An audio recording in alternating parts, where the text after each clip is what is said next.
২৬ September ১৯৪২। কলকাতার অভিজাত পরিবারে জন্ম সৈয়দ মঞ্জুর এলাহীর, ডাকনাম মনি।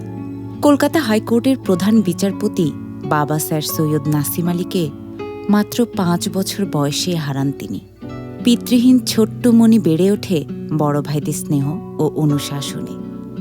কৈশোরের দুরন্তপনা সামলাতে তাকে পাঠানো হয় বিহারের বোর্ডিং স্কুলে। তারপর কলকাতার সেন্ট জেভিয়ার্স কলেজ থেকে অর্থনীতিতে স্নাতক। এরপর বড় ভাইয়ের নির্দেশে ঢাকায় আসা, ঢাকা বিশ্ববিদ্যালয়ের অর্থনীতিতে স্নাতকোত্তরে ভর্তি হওয়া। He was my student at Dhaka University in the mid-1960s.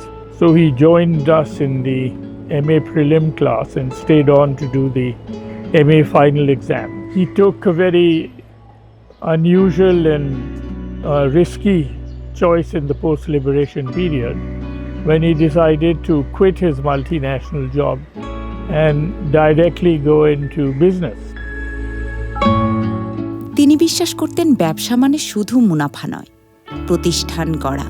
এন্টারপ্রেনারশিপে এই জন্য গেল যে কোনো চাকরি বাকরি এমনকি রাজনীতি মন্ত্রী হওয়া এগুলো সব সসীম, ওর ছিল অসীম হতে হবে। তিনি অত্যন্ত দেশপ্রেমিক, নিষ্ঠাবান, বন্ধুবাৎসল একজন মানুষ। তিনি তার এই নিজের শিল্পকে শুধু যে গড়ে তুলেছেন বাংলাদেশে তাই না, এটাকে তিনি রপ্তানিমুখী করতে পেরেছেন। উনি বাংলাদেশের ব্যবসায়ীদের জন্য একটা এক্সাম্পল সেট করেছেন, একটা রোল মডেল আমি বলবো, যে প্রত্যেকটা নিয়ম মেনে ট্যাক্স দিয়ে 100% সততা রেখে উনি কিন্তু এত সাকসেসফুল একজন ব্যবসায়ী। He was a very practical person. Philosophically, he was for a cleaner society, cleaner environment for business as well as for the people. কর্মীদের সঙ্গে সম্পর্ক ছিল যেন অংশীদারত্বের, যেখানে দায়িত্বের সঙ্গে ছিল পারস্পরিক সম্মানও। আমি বলবো উনি আসলেই ক্যারিসমেটিক পার্সোনালিটি। সবার সাথে উনি এত সফটলি এবং তার সাথে এমন কথা বলতেন, তার পরিবারের খোঁজ খবর নিতেন। এই ব্যাপারগুলি খুব বেশি অনুপ্রাণিত করতো আমাকে। বারে বারে আমাদেরকে বলেছেন যে মানুষকে সম্মান করতে শিখো এবং তুমি মানুষকে যত সম্মান করবে তত তুমি সম্মান পাবে। বন্ধু মহলে তিনি ছিলেন প্রাণবন্ত, আনুষ্ঠানিকতার বাইরে সহজ মানুষ। অসম্ভব রসিক একজন মানুষ ছিলেন। হি লাভ টু জোক। আরেকটা যেটা ছিল যে he could make fun of himself. কিছু কিছু লোক আছে না, খালি অন্যকে দিয়ে ঠাট্টা করে, নিজেকে নিয়ে ঠাট্টা করতে পারে না। এটা তার একটা বিশাল গুণ ছিল। বোর্ডিং স্কুলের সময়ে যার সঙ্গে পরিচয়, তিনি পরিণত হন তার জীবন সঙ্গীতে। সো তাদের একসাথে যে যাত্রাটা, এটা শুরু হয় শুধুমাত্র অ্যাজ অ্যান অ্যাডাল্ট না, আমি মনে করি প্রি অ্যাডাল্ট ফেজ থেকে, বলে না হাই স্কুল সুইটহার্টস, একদম কম বয়স থেকে।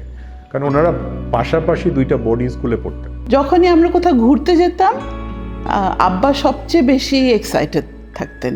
ফ্র্যাঙ্ক সিনাট্রার গান খুব পছন্দ করতেন, রবীন্দ্রসঙ্গীত খুব পছন্দ করতেন। আমার আব্বার একটা সিনেমা দেখার একটা ঝোঁক ছিল। নাতনিদের খুবই লেগ পুল করতেন উনি। ওনার আসলে খুব দৃঢ় মূল্যবোধ ছিল, ওনার ইন্টেগ্রিটি, ওনার অনেস্টি, ওনার কাইন্ডনেস, ওনার সবসময় অ্যাটিটিউডটা যে you do the right thing, হ্যাঁ, তারপরে everything else falls into place.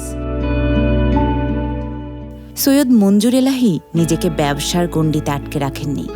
ছিলেন মিউচুয়াল ট্রাস্ট ব্যাংকের প্রতিষ্ঠাতা উদ্যোক্তা ও দীর্ঘদিনের চেয়ারম্যান। ছিলেন ইস্ট ওয়েস্ট বিশ্ববিদ্যালয় ও সিপিডি ট্রাস্টি। দেশত্ববোধও ছিল প্রবল। মানুষের জন্য ফাউন্ডেশনের মাধ্যমে দারিদ্র্য বিমোচনে যুক্ত হন। তার স্ত্রী নীলুফার মঞ্জুরের উদ্যোগে প্রতিষ্ঠিত হয় সানবিম স্কুল, যাতে সব রকমের সহায়তা করেছেন সৈয়দ মঞ্জুর এলাহী। এমসিসিআই এর সভাপতি হিসেবে সংস্কার ও সুশাসনের পক্ষে কাজ করেন। 1996 ও 2001 সালে তত্ত্বাবধায়ক সরকারের উপদেষ্টার দায়িত্ব পালন করেন তিনি। He was a person of high standard. He took himself to the highest level. He took his business to the highest level. একজন অসাধারণ, স্বচ্ছ এবং পরিপূর্ণ মানুষ সৈয়দ মঞ্জুর এলাহী। এক সাক্ষাৎকারে বলেছিলেন, জীবন নিয়ে আফসোস নেই। একজন মানুষের কত আর প্রয়োজন, কোথাও না কোথাও দাড়ি টানতেই হয়। সে দাড়ি টেনেছিলেন 12 মার্চ 2025 সালে। তার আগে কাটিয়ে গেছেন পরিপূর্ণ এক জীবন।